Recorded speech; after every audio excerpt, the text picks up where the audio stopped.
வணக்கம். சிவன் மாந்திரீகம். இந்த மாந்திரீகத்தில் காளி மாந்திரீகம் செய்து காளி மாந்திரீகத்தில் என்னென்ன மாந்திரீகங்கள் செய்து வெற்றி பெறலாம், மற்றவங்களுக்கும் செய்து அவங்களுடைய கஷ்ட நஷ்டம், மனக்கவலை, பிரிவினை, வேதனை, மனத்துன்பம் இப்படியெல்லாம் பல வழியிலும் ஒருவருக்கு நன்மையை செய்ய முடியும்னா காளி மாந்திரிகத்தில் செய்யலாம். காளி மாந்திரிகன்றது பார்த்தீங்கன்னாக்கா, காளி மாதா தாயினுடைய மாந்திரீகத்தை பயன்படுத்தணும்னா ஆக்ரோஷமாக செய்யக்கூடியது தான் காளி மாந்திரிகம். இந்த காளி மாந்திரிகத்தில் பல வகையான வெற்றிகளை செய்யலாம். தீராத பகையை தீர்த்து வைப்பதும், கடுமையான துன்பங்களை தர்றவங்களை அழிக்கிறதும், பல வழியில் ஏவல் பில்லி சூனியங்களை செய்து மற்றவங்களுக்கு பாதகத்தை செய்வதும், கொடுமைப்படுத்துவதும், கெடுதல்களை செய்வதும், ஒவ்வொரு தெய்வங்களுக்கும் ஒரு பலன்கள் இருக்கும். காளிகிட்ட மட்டும் எந்த காரணத்தை கொண்டும் மன்னிப்போம் மறப்போம் என்கின்ற ஒரு மனநிலை இருக்காது. ஆக்ரோஷ தெய்வம், அது மட்டும் இல்லாமல் வன்மம் நிறைந்த தெய்வம். காளிமாதாயினுடைய அருளை பெறணும்னு கேட்டிங்கனாக்கா, காளி மந்திரங்களை உபாசனை செய்வதும், காளி அம்மாளுடைய விக்கிரகங்களுக்கு பூஜைகளை செய்து அந்த அம்மானுடைய அருளை பெறுவதும், பெற்று அஷ்ட கர்மத்தையும் செய்து வெற்றி பெறுறவங்க எத்தனையோ பேர் இருப்பாங்க. காளி தாய்க்கு கேட்டிங்கனாக்கா, உதிரமும் மாமிச சாதமும் அனைத்து வகையான எல்லா வகையான படையலும் அந்த அம்மாவுக்கு ஏற்றுக்குவாங்க. சைவம்னு சொல்ல முடியாது, அசைவம்னு சொல்லலாம். அசைவத்தை அதிகமாக விரும்பி உண்ணக்கூடியவங்க, காளியை வணங்குறவங்க காளிக்கு படையலாக போடுறத பார்த்துருக்கோம், செய்திருக்கோம். செய்கிறது மிகவும் நற்பலன்களை தரும். அதே போல் காளி ஒரு ஆக்ரோஷ தெய்வம் சொல்லியிருக்கோம், வன்மம் நிறைந்த தெய்வம் சொல்லியிருக்கோம். ஆனால் காளியினுடைய மாந்திரிகத்தை பயன்படுத்தணும்னா சில விதிமுறைகள் இருக்கும். அது என்ன விதிமுறைன்னு பார்த்தீங்கன்னாக்கா, காளியினுடைய உருவப்படமோ இல்லை காளியினுடைய விக்கிரகமோ இருந்தால் அதுக்கு 48 நாள், ஒரு மண்டலம், 108 நாள், 108 நட்சத்திரங்களுக்கு உண்டான நாட்களாக எடுத்துக்கொண்டு அந்த தெய்வத்துக்கு பூஜையும் அவங்களுக்கு தேவையான அனைத்து வகையான உபசரணையும் செய்து வந்தால், மனமிறங்கி அவங்க செய்யக்கூடிய சிறு நன்மைகள் கூட அந்த காளியை வணங்குறவங்களுக்கு பெருசாக நன்மைகளை செய்திடும். அந்த அம்மானுடைய பூஜைகளை செய்கிறதுக்கு முன்னாடி எதுக்காக மாந்திரிகத்தை பயன்படுத்துறதுக்கு காளியை மிகவும் முன்ன வச்சு செய்கிறான்னு பார்த்தீங்கன்னாக்கா, காளியில் கேட்டிங்கன்னாக்கா, காளி, மயான காளி, ருத்ர காளி, ரணகாளி இப்படியெல்லாம் காளி அம்மாளுக்கு பல வகையான பேர் இருந்தாலும், ஆக்ரோஷ தெய்வம் என்று சொன்னாலும் எதிரியை அடக்க, செய்வனையிலிருந்து மீண்டு வர, ஏவல் பில்லி சூனிய பாதிப்பிலிருந்து மீண்டு வர, ஏவல் பில்லி சூனிய பாதிப்புகள் வராமல் இருக்க, குடும்பத்தில் எத்தனை பிரச்சனைகளாக இருந்தாலும் அதற்கு ஒரு தீர்வு கிடைக்க, எதிரியோ துரோகியோ, செய்கிற தொழிலோ வியாபாரமோ, குடும்பத்தில் நடக்கக்கூடிய நன்மையோ தீமையோ எதுவாக இருந்தாலும் காளியினுடைய மந்திரங்களும் காளியினுடைய மாந்திரிகத்தில் இருக்கிற பிரச்சனையாக இருந்தால் அதுக்கு ஒரு முடிவு எடுக்கலாம்.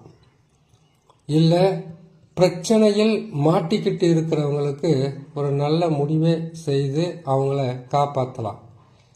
இல்லை பிரச்சனையே வராமல் இருக்கணும்னா கூட அதுக்குண்டான வழியை செய்து முடிக்கலாம் காளி மாந்திரிகத்தில். காளி மாந்திரிகத்தில் வந்து பார்த்தீங்கன்னாக்கா 8 வகையான அஷ்ட கர்மம் இருக்குது. அந்த அஷ்ட கர்மத்தையும் ஒவ்வொன்றாக ஒவ்வொரு பதிவாக போகிறோம், கேட்டு பயன்பெறலாம்.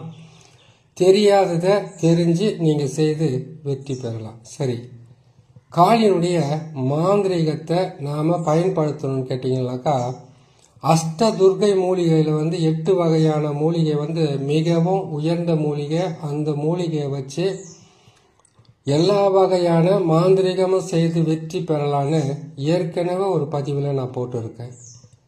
காளிக்கு வந்து ருத்ரபூமி தான் மிகவும் உகந்தது. ருத்ரபூமியில் இருக்கக்கூடிய அனைத்து பொருட்களும் மாந்திரிகத்துக்கு பயன்படும். ருத்ரபூமின்றது வந்து பார்த்தீங்கன்னாக்கா மயானம். அது சிவனுக்கு மிகவும் உகந்த இடம்.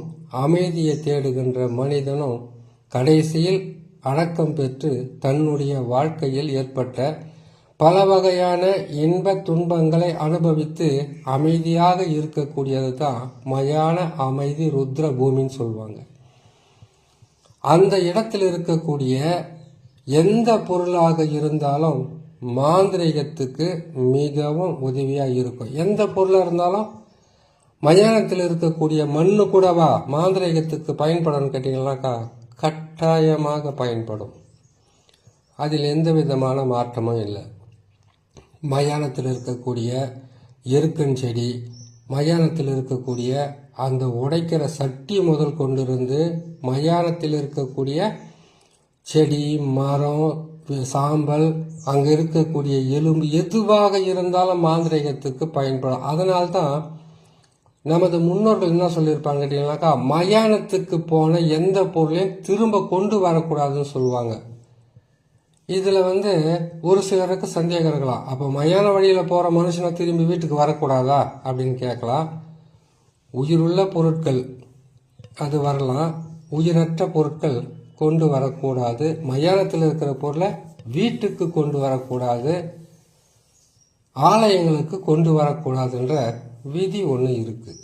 சரி, இப்போ காளியினுடைய மாந்திரிகத்தை எப்படி பயன்படுத்துறது அஷ்டகர்மத்தில்னாக்கா, முதலில் எந்த மாந்திரிகத்தை பயன்படுத்தினாலும் முதல் கடவுள், எல்லா கடவுள்களுக்கும் ஒரு பிள்ளையார் சுழின்னு சொல்லுவாங்க. முதல்ல பிள்ளையார் சுழி போட்டு உன்னுடைய தொழிலோ வியாபாரமோ எதுவாக இருந்தாலும் தொடங்கணும்னு சொல்லுவாங்க இல்லையா. அதுக்கு முதல்ல நாம் சொல்ல வேண்டியது பிள்ளையார் மந்திரம், கணபதி மந்திரம். முதல் கடவுளுடைய மந்திரத்தை பயன்படுத்தாமல் எந்த ஒரு மாந்திரிகமாக இருக்கட்டும், எந்த தொழிலாக இருந்தாலும் குரு மந்திரத்தை சொல்கிறதுக்கு முன்னாடி முதல்ல சொல்ல வேண்டியது நாம் பிள்ளையார் மந்திரத்தான். அந்த மந்திரத்தை வந்து எத்தனையோ வகை இருக்குது. அதில் வந்து நீங்கள் சொல்கிறதா இருந்தால் ஒரு மந்திரத்தை சொல்கிறேன் கேட்டுங்க. ஓம் ஏகாந்த மகாகாயம் தப்த காஞ்சனம் சந்தீபம் லம்போதரம் விசாலாட்சம் வந்தேகம் கணநாயகம் சர்வ விக்ன ஹாரம்பதேவம் சர்வ விக்ன விவர்வச்சனம் சர்வ விக்ன விவர்வச்சனம் சர்வ சித்தி பிரதாத்தரம் வந்தேகம் கணநாயகம் கஜானனம் பூதகணாவி சேவித்தம் கபித்த ஜம்ப வலசார பட்சதம் உமாசூத சோக விநாச காரணம் நமாமி விக்னேஸ்வர பாத பங்கஜம் ஓம் நமச்சிவாய நமம் ஓம் நமச்சிவாயம் என்ற இந்த மந்திரத்தை நாம் முதல்ல வந்து கணபதி மந்திரத்தை சொல்லிடுறோம்.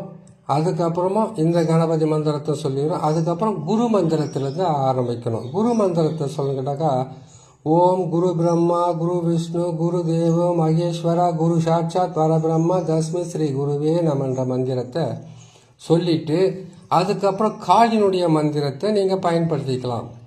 காளியினுடைய மந்திரன்றது 1 இல்லை 2 இல்லை, 100 கணக்கில் 1000 கணக்கில் இருக்குது. எல்லோருக்கும் ஒரு மந்திரம் பிடிக்கும். காளியினுடைய மந்திரத்தை நீங்கள் பயன்படுத்தி நீங்கள் வெற்றி பெறலாம். அது வந்து ஒவ்வொரு மாந்திரிகத்திலையும் அஷ்டகர்மன்னு சொல்கிறோம் இல்லையா, 8 8 வகையான மந்திரங்களும் 8 வகையான பூஜை புனஸ்காரங்களும் இருக்கும் அதுக்கு.